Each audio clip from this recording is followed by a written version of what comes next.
अउरी ऐसन कहानी देखें खातिर चैनल के सब्सक्राइब करी आ घंटी के निशान दबावे के मत भूली। हाय ही पैसा परिवार के उपेक्षा, पैसा आप परिवार के। ई एगो समय के कहानी है। एगो टोला में फराजी नाम के आदमी रहत रहे। फराजी के एगो छोट परिवार रहे जवना में एगो खूबसूरत पत्नी अमरी अवोरी दुगो खूबसूरत बच्चा ईमानी अवोरी चिंबो रहे। परिवार में उनकर मेहरारू आ लयका लयकी खुश रहले। बाकिर फराजी जिंदगी के सगरी सुख सुविधा देबे के चाहत रहली। आ एकरा खातिर उ रोज अतिरिक्त मेहनत करत रहले। दिन भर ऑफिस में काम करे के अलावे ओवरटाइम भी काम करत रहले।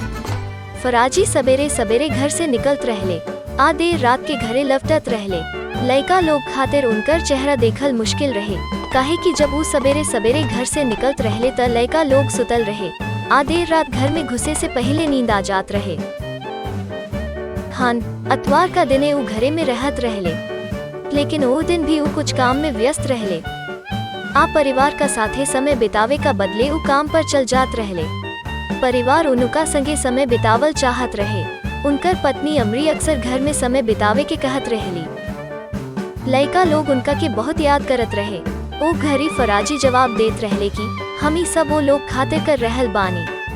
बढ़त महंगाई खातिर हमरा अउरी मेहनत करे के पड़ी। हम चाहत बानी कि ओह लोग के एगो बेहतर जिंदगी देहल जाव। फराजी के ई प्रक्रिया बरसन ले चलत रहल। उ बस मेहनत करत रहले, अपना परिवार के उपेक्षा करत रहले। एकरा खातिर उनका एगो अवार्ड भी मिलल, प्रोमोट हो गईल, वेतन में बढ़ोतरी शुरू हो गईल। परिवार अब एगो बड़ घर में रहेला।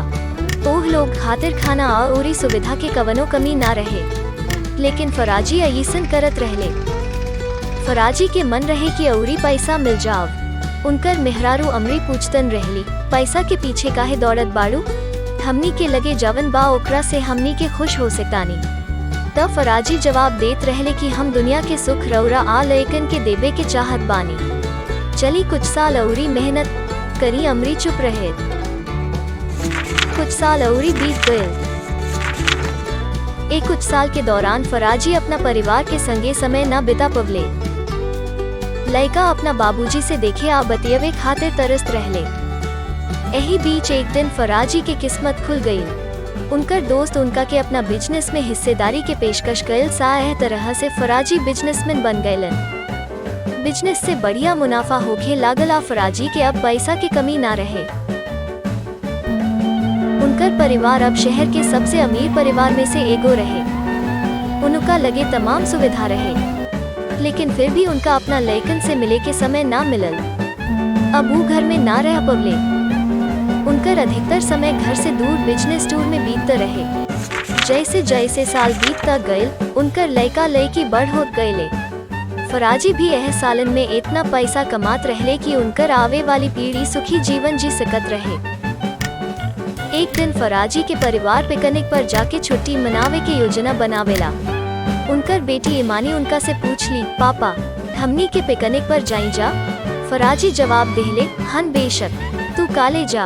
हम कुछ काम पूरा कईला के बाद 2 दिन बाद वहाँ पहुँचब। ओकरा बाद हमनी के एक संगे पिकनिक मनावे के बाद पूरा परिवार बहुत खुश रहे।